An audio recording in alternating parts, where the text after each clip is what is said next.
If you enjoy our podcast, please like and subscribe and consider becoming a digital subscriber to the Albuquerque Journal to help us bring you more content like this. You can find this episode and all of our podcasts on the Albuquerque Journal website, abqjournal.com, as well as YouTube, iTunes, and Spotify. See the show notes for a discount code on a digital subscription. Thank you for supporting the Albuquerque Journal, New Mexico's leading news.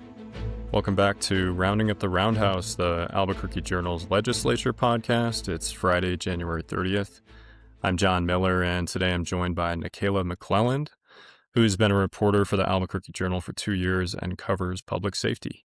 Welcome, Nakayla. Hi, John. So I'm sitting here in the Senate chambers in Santa Fe right now. The Senate just adjourned, and it's been a very busy week, second week here at the 30-day session. We've seen movement on several medical compact bills. Proposal to reform medical malpractice is another big one. There's a proposal again to pay New Mexico legislators a salary. And there's also a bill to block ICE detention centers that's moving forward to the House floor. But there's also been a lot of early movement on public safety, which Nakayla covers for the Journal, of course. And so we're going to make that the focus of this week's episode. So first off, Nakayla, what else should listeners know about you and what you do for the Journal? So I've been a reporter for the Albuquerque Journal for 2 years. I do crime, public safety, and cops reporting.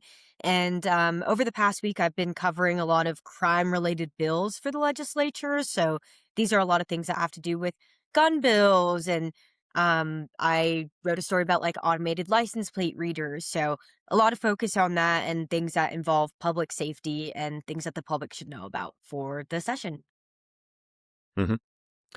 So just getting right into some of the legislation that's pertained to public safety, there's an anti-gun trafficking Senate bill that's moving along, plans to ban certain semi-automatic rifles.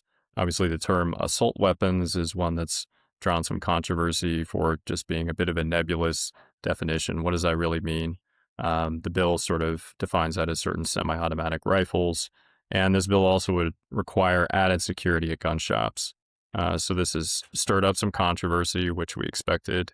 But I'm curious, Nakayla, what have you learned about how gun-related crime happens in Albuquerque? I imagine that occupies a lot of your time, a lot of your stories. Yeah, so the Albuquerque Police Department recently did a sort of press conference where they talked about crime stats over the years and homicide. And in that, they talked about, gun-related crimes. And of the homicides that were committed in Albuquerque in 2025, guns were obviously the major cause of death. Gun-related crimes is something that is not new to the state or the city. It's something that you hear about a lot.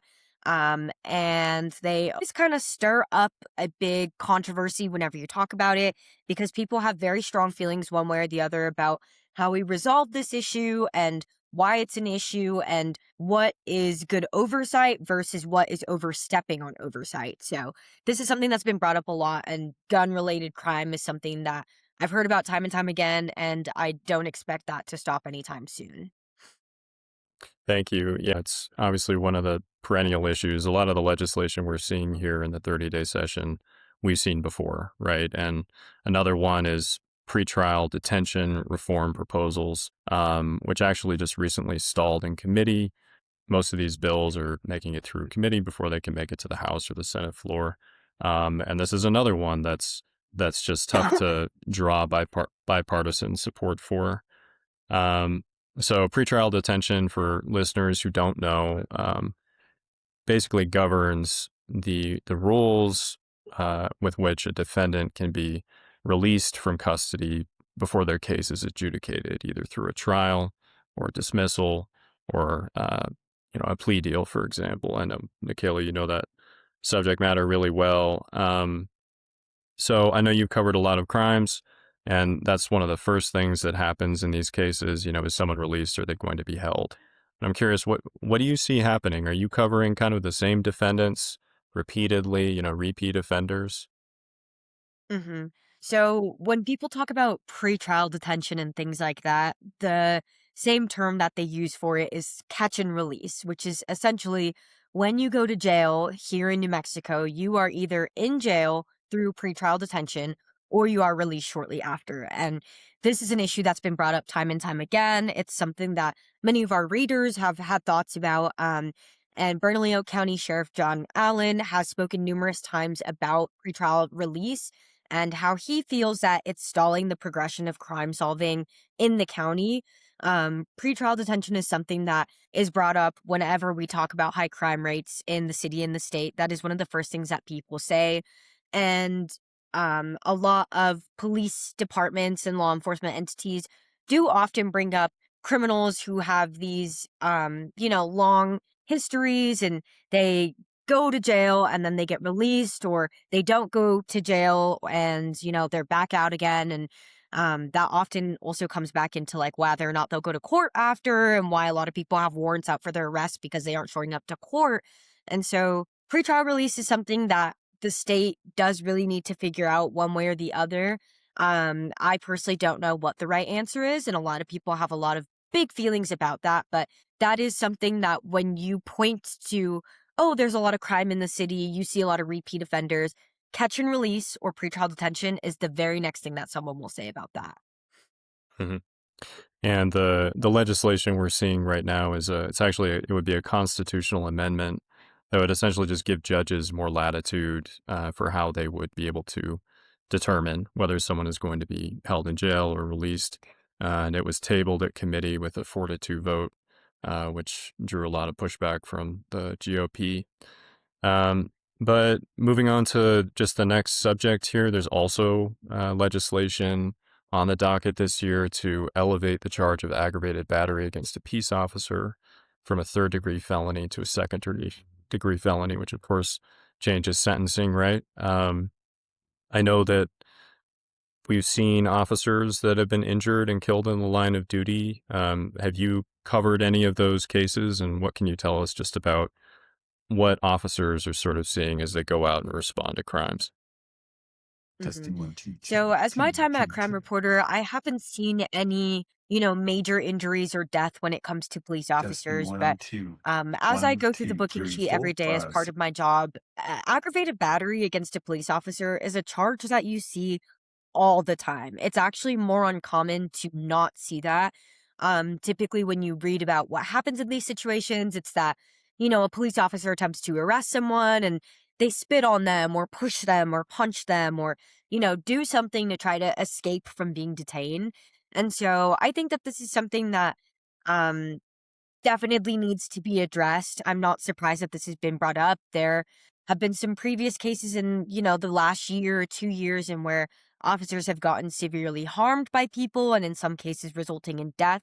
And so I think that this is something that is not surprising. I think that it is something that should be addressed. And at the session, there were a couple officers that had talked about their personal experiences with, being injured or seeing their coworkers getting injured. And so it's not shocking to me that this is happening. And like I said, this is a very common charge. You see it a lot in booking sheets, and especially when police officers go through officer involved shooting briefings, that is a charge that comes up, is that at some point during that altercation, there's aggravated battery against a police officer.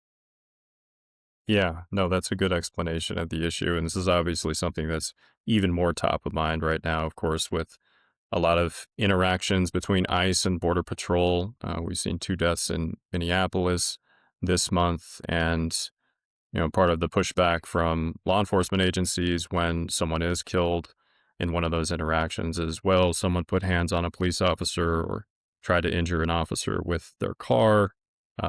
So really interesting to see the New Mexico legislature really taking a look at that this year as well.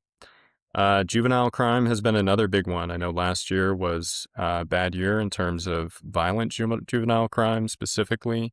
There was an incident in Espanola where 2 young men have been accused of killing a homeless woman with a firearm. What have you seen on this front, Nakayla? Yeah, go for it. Tell us. Juvenile crime is when I took over as becoming the crime reporter, which I've only been for probably about 7 or 8 months now. that was one of the first things that I, had to get caught up on very quickly. It's something that's very prevalent in our state and is only increased throughout recent months. Juvenile crime cases are some of the most devastating cases that I've covered since becoming a crime reporter. And a lot of them have the same tone, it's children between the ages of as young as 11 or 12 up to about 17. Typically there's always a gun involved, which goes back to what we were talking about gun related, crimes and deaths. And it's kids that have access to guns too early or have minimal oversight or get involved in the wrong crowd. And ultimately, at some point, they pay the price, whether that's for jail or death.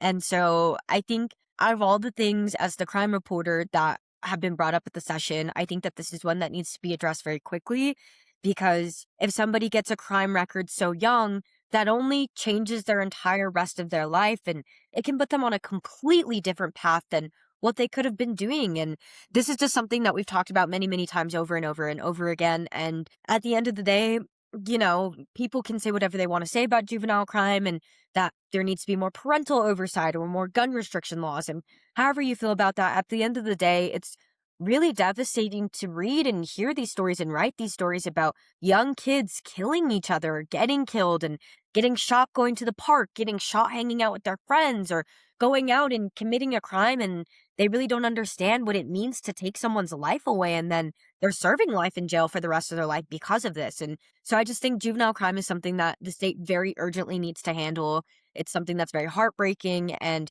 you don't want to see children go down that path. And every time I have to write about it, it breaks my heart a little bit more.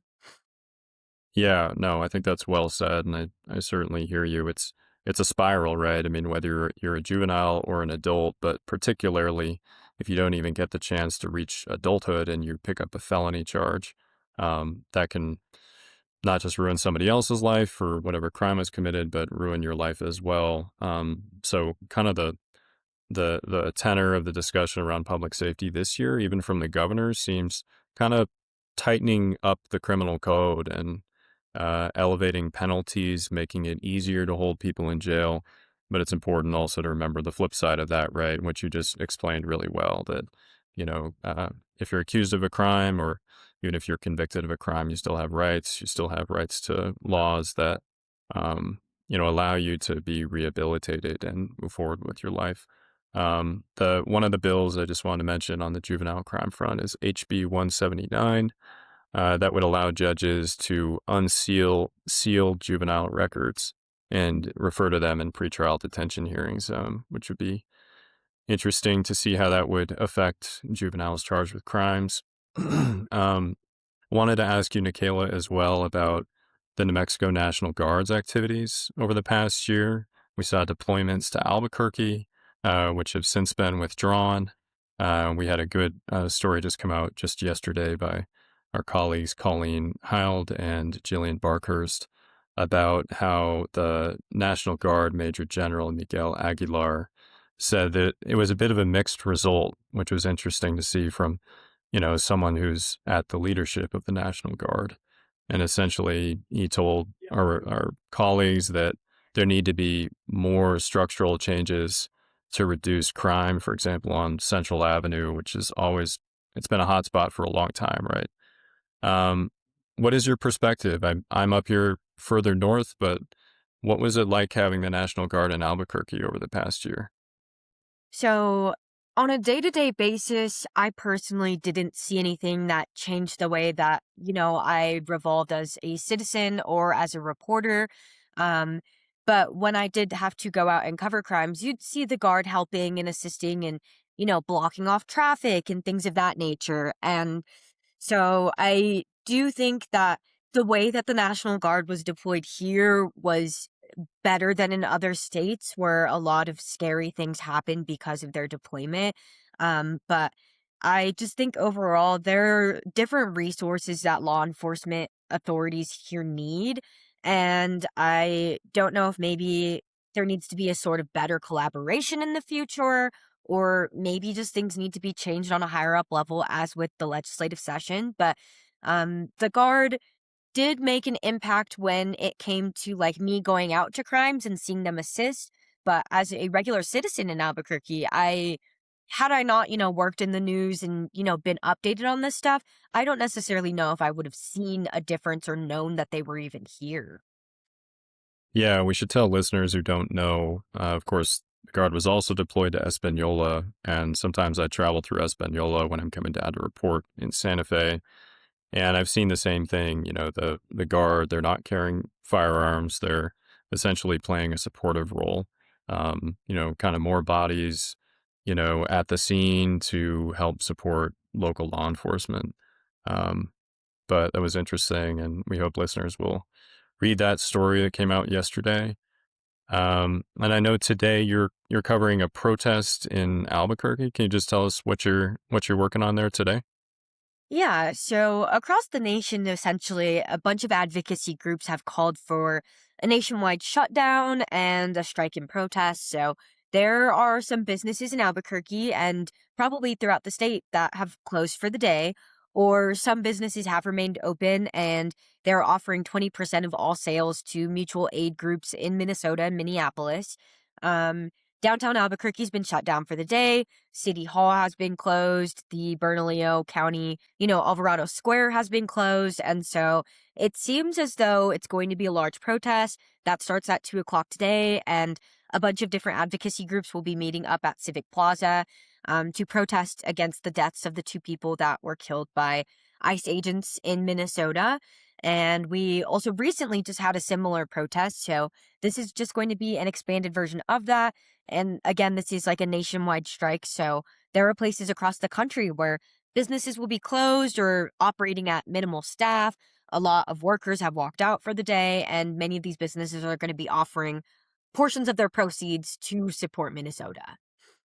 hmm Yeah, it's much the same up here. I know we were talking before we started recording here. There's a protest, a lot of young students outside the Capitol today holding signs and a lot of cars honking in support. There was a candlelight vigil yesterday at I believe it was First Presbyterian in downtown Santa Fe, uh, and that drew hmm a lot of people as well. So thank you, Nakayla, for coming on and keeping an eye on public safety for us. We appreciate it. Be sure to read Nakayla's reporting and the rest of the Journal reporters in print, and also visit our website, abqjournal.com. We have plenty of other podcasts that we're putting out every week, so be sure to check those out as well, and we'll see you on the next one. Thank you, John, and good luck at the Roundhouse.